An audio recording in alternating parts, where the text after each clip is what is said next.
The first time the Xalian emissary witnessed the human pre-battle rituals, it stood frozen, its 7 eyes locked in what the humans would call a 1,000-yard stare. The scene unfolded on the desolate plains of Vakara, a neutral planet chosen for the culmination of human xeno-diplomatic talks that had, until now, orbited a tense peace.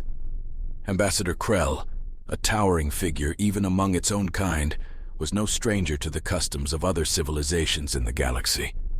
The Xilians were known for their analytical minds, capable of processing information at a pace that outmatched most sentient species.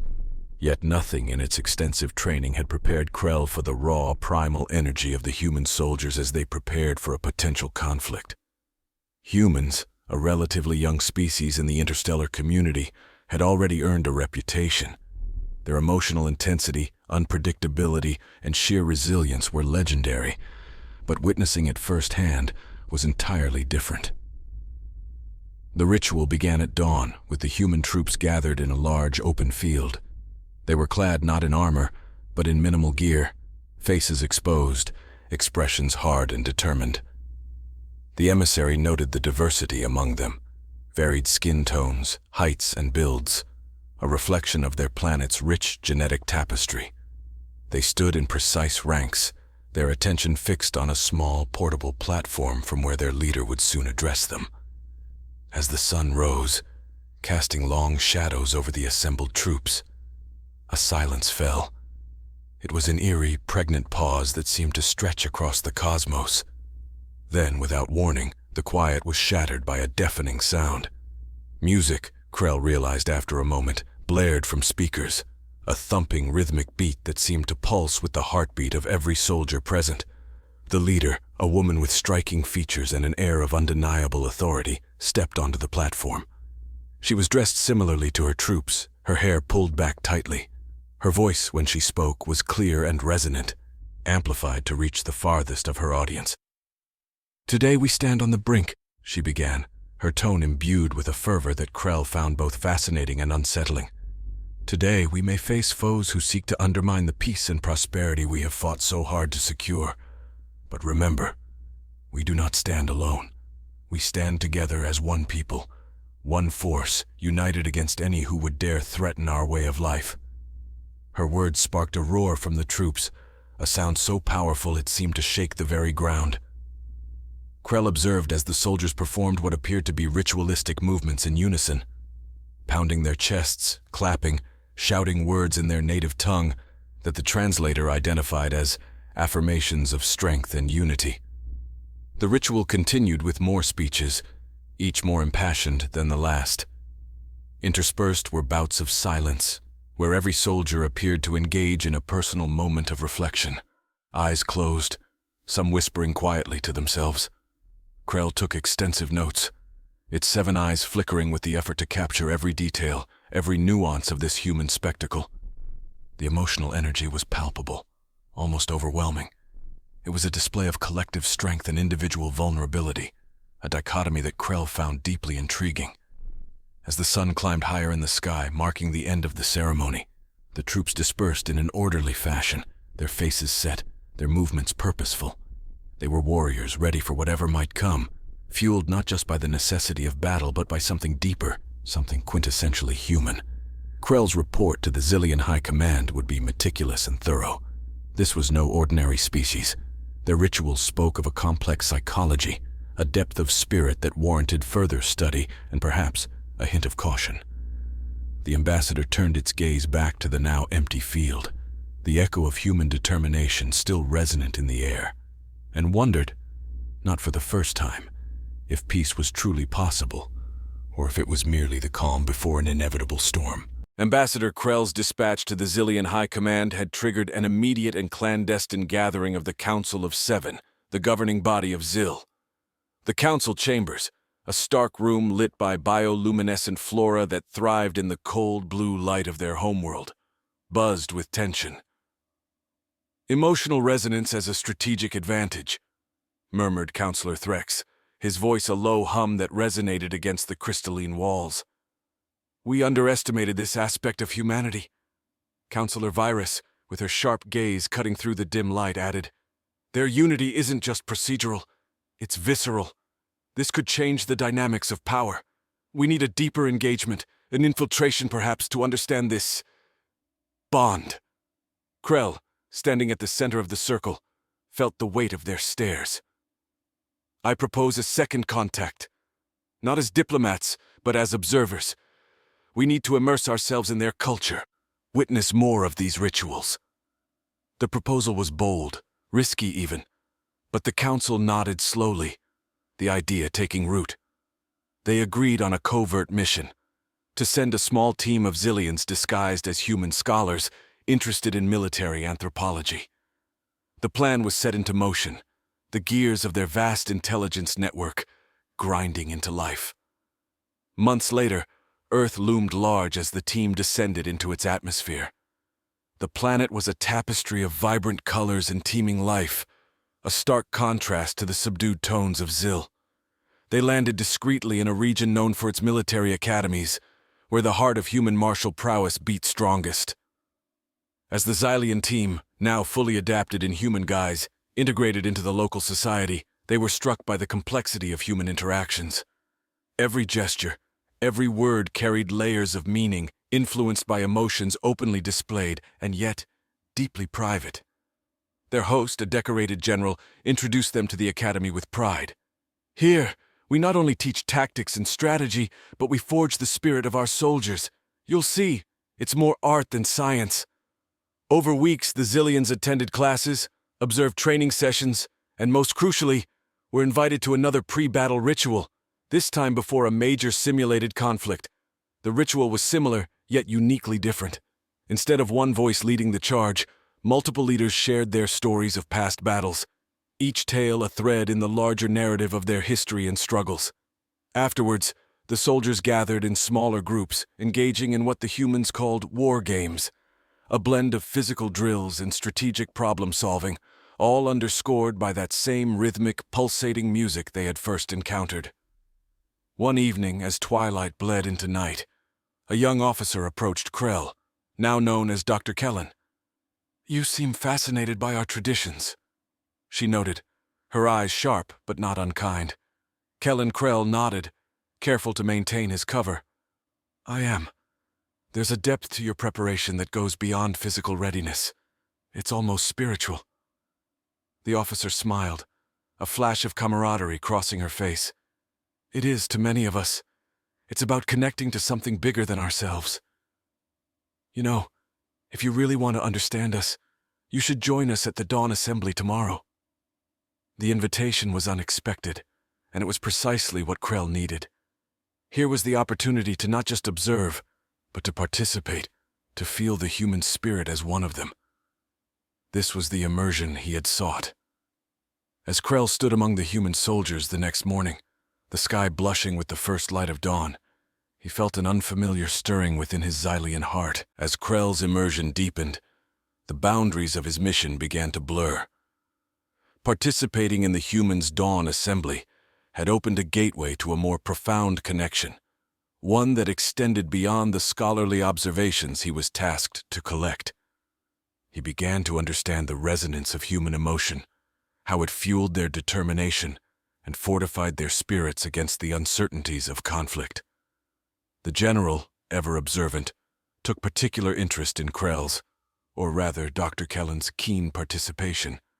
One brisk morning as they walked through the mist-laden grounds of the academy, he posed a question that cut to the heart of the matter. "Dr. Kellen, you've seen us at our most vulnerable and our most spirited. What do you believe is the core of our strength?" Krell paused, his mind racing to frame a response that satisfied human curiosity without revealing his true identity. "Resilience," he finally said. "The capacity to face adversity with a blend of passion and practicality. It's not just your ability to fight, but why and how you choose to stand together in the face of challenges." The general nodded, his gaze lingering on the horizon. "Exactly. It's that why that makes all the difference. It's our history, our loved ones, our commitment to each other that shapes our resolve." This exchange marked a turning point for Krell. It wasn't merely an academic exchange, it was an indoctrination into the human psyche.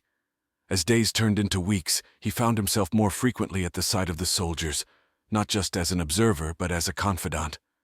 They shared personal stories of fear, hope, and determination, each narrative enriching his understanding and complicating his emotions. In a quiet, unguarded moment, a young cadet named Elise shared her personal reason for enduring the rigors of military life. "My brother was a pilot, lost in the last conflict. I stand here for him, for what he believed in, peace at home, even if it means facing war abroad." Krell felt a surge of empathy, a distinctly human emotion that was both foreign and intensely compelling. He recorded every word, every sentiment, not just into his official logs for the Zillion Council, but into his own evolving understanding of what it meant to be part of a community. As Krell transmitted his reports back to Zill, he deliberately left out the emotional entanglements that were beginning to cloud his judgment. He focused instead on the strategic insights and the potential advantages the Xylians could gain from understanding human emotional resilience. But inside, conflict brewed, a storm of loyalty and identity, of duty and newfound affinity. Meanwhile, back on Zill, the Council of Seven began to sense the shift in their ambassadors' transmissions. They were too sanitized, devoid of the personal reflections that had initially given depth to his reports. Counselor Virus, ever perceptive, voiced her concerns in a closed session. "Krell is too close to this mission. His reports are factual but lack the depth of understanding we need. Are we missing the true essence of what he's experiencing?" Counselor Threx responded with a thoughtful frown. "Perhaps it's time we prepare for an extraction, before his objectivity is completely compromised." But the decision came too late. On Earth, Krell had already agreed to participate in an upcoming operation, a joint training exercise that would simulate an intense conflict scenario. It was an opportunity to experience the full spectrum of human emotion, from the adrenaline-fueled rush of battle to the deep bonds forged in the heat of simulated combat. As Krell donned the human military gear, feeling the weight of the armor and the responsibility it carried, he stepped out into the simulated battlefield. Here, under the guise of smoke and the roar of simulated artillery, Krell would finally confront the As the simulation began, the landscape transformed into a chaotic tapestry of light and sound, mirroring the complexity of war. Krell, amidst the cacophony, found an unexpected clarity. The adrenaline, the fear, the resolve that he witnessed in the humans around him sparked a corresponding echo within his own psyche, an echo that felt strangely right. Moving through the mock battlefield, Krell was part of a unit tasked with capturing a strategic point. The humans, Elise among them, moved with a fluidity that spoke of intense training and an intrinsic understanding of each other's strengths and weaknesses. Krell adapted, learning their non-verbal cues, syncing his actions with theirs. "Left flank, Kellen!" shouted Elise, as she provided covering fire. Krell, understanding immediately, moved into position, his actions no longer those of a distant observer, but of a participant fighting alongside comrades. The lines between mission and personal involvement blurred as each explosion simulated near misses, and each command pulled him deeper into the role he had assumed. Post-simulation, as the unit gathered to debrief, the camaraderie was palpable. Covered in dirt and sweat, they shared experiences and close calls, each story reinforcing the bonds formed in the simulated heat of battle. Krell listened, contributed, and for the first time, felt an integral part of the group. Later, as he recorded the day's events for transmission to Zill, Krell paused. His fingers hovered over the device, conflicted. Every detail he shared moved his people closer to potentially exploiting human emotions in war. Yet now these tactics, these emotions, felt like his own. In a moment of decision, Krell chose to omit certain insights, those that felt too personal, too integral to the human spirit he had come to respect and share. He transmitted only the tactical observations, leaving out the emotional bonds that had significantly impacted the day's outcomes. Unbeknownst to Krell, back on Zill, the Council of Seven grew increasingly concerned. The incomplete data puzzled them. It was strategically unsound and unlike Krell's usual meticulous reporting. Counselor Threx, specializing in behavioral analysis, voiced an unsettling possibility. "He's compromised. His sympathies might now align more with humans than with Zillions. This is not just assimilation, it's transformation. Counselor Virus, ever the strategist, suggested, "We must accelerate the extraction plan. If he's forming attachments, it could jeopardize not only his mission, but our future strategic position." The decision was made with clinical precision, and preparations began for an immediate extraction. Meanwhile, Krell, oblivious to the Council's decisions, continued to integrate deeper into human society, his daily routines now punctuated by shared meals with the soldiers, participation in their recreational activities, and long discussions about Earth's history and politics. One evening, as he sat watching the sunset with Elise, she turned to him, her expression thoughtful. "You've changed, Kellen. When you first came here, you were all about observing, understanding from a distance. Now you're one of us. What changed?" Krell looked out at the fading light, the sky streaked with orange and purple. He searched for a truth that bridged his two worlds. "I realized that to truly understand someone, you have to share their experiences, not just observe them. You have to feel what they feel." Elise nodded, a smile playing on her lips. "That's the only way to really know anyone, isn't it?" As they sat in silence, the weight of impending decisions loomed large for Krell. He knew a choice was coming, one that would define his identity and allegiance. Earth had become more than a mission. It had become a home, and the people. The night before the planned extraction, Krell's restless thoughts mirrored the stars' relentless shimmer above. His dual identities, Krell of Zil and Kellen of Earth, collided in the silent hours of darkness. The whispers of duty and the echoes of newfound loyalty battled within, each pleading its cause with fervent intensity. As he walked the perimeter of the military base, ostensibly a late-night habit of reflection, Krell mulled over the words shared with Elise. The bonds formed here were no longer mere data points in a field study. They were visceral, binding. His Zillion instincts for analytical detachment battled with his adopted human emotions, creating a storm of internal conflict that no training had prepared him for. A sudden, encrypted transmission on his communicator jerked Krell from his thoughts. The message was stark, a cold splash of reality. "Extraction in 24 hours. Prepare for immediate departure." The words felt like a physical blow. To leave now would be to sever the ties he had fought so hard to understand and preserve. It would mean betraying those who had come to trust him, who had in no small measure altered his perception of what it meant to be part of a community, part of a family. The following day dawned with a typical earthly charm, the sun casting a golden glow over the land, a stark contrast to the turmoil in Krell's heart. At breakfast, the jovial banter of the soldiers only deepened his sense of impending loss. Elise's laughter, the camaraderie around the table. How could he just walk away from all this? Decision made, he excused himself early, citing the need to prepare for an upcoming lecture. Instead, Krell headed to the communications room, a plan forming with each step. If he was to stay, he needed to disable the tracking and communication protocols that kept him tethered to Zil. It was a risky move, tantamount to treason, yet it felt like the only choice that wouldn't compromise his moral core. Inside the communications room, Krell quickly navigated the security systems, a testament to his training. He disabled the trackers first, his hands steady despite the magnitude of each action. Next, he scrambled the communication signals, sending a burst of static through the lines that would obscure his last known location. If the Council was monitoring, he would soon be a ghost, a blip erased from their surveillance. Just as he finished, a voice behind him shattered the silence. "Kellen, what are you doing?" It was Elise, her face a mask of confusion and betrayal. Krell turned, the weight of his decision etched in his expression.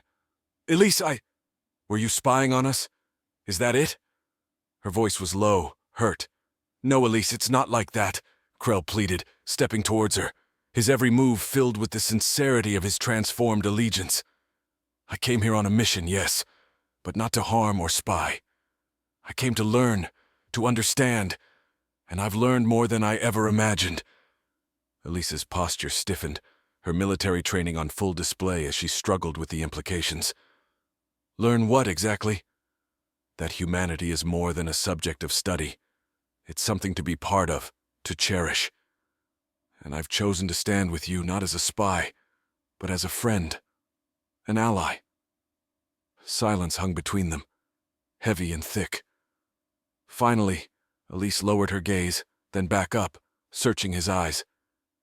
"I need to think about this," she said, her voice cracking slightly. As she left, Krell knew the next few hours would decide his fate on Earth.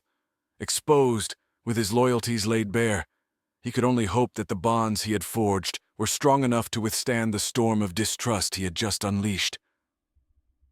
As he waited, the stars above, so indifferent and distant, bore witness to a solitary figure standing at the crossroads of two worlds, each offering a future as uncertain as the space that stretched endlessly between them.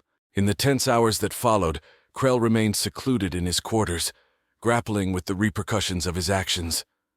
The silence was suffocating, a stark reminder of the isolation he might soon face, either as a fugitive on Earth or as a detainee upon his forced return to Zil. His heart, a foreigner to the frantic beats of fear, now thrummed loudly in his chest, echoing the uncertainty of his future. Meanwhile, Elise wrestled with her own turmoil. The revelation of Krell's origins and mission had struck a deep chord. Betrayal, confusion, and a reluctant admiration for his candid confession warred within her. She had seen his dedication, his genuine efforts to assimilate and understand, not just observe. Could someone who had fought alongside them, shared in their struggles, still be considered an outsider? The military, once alerted, was swift to respond. General Martinez, the base commander and a man known for his judicious nature, convened an urgent meeting with his top aides and Elise.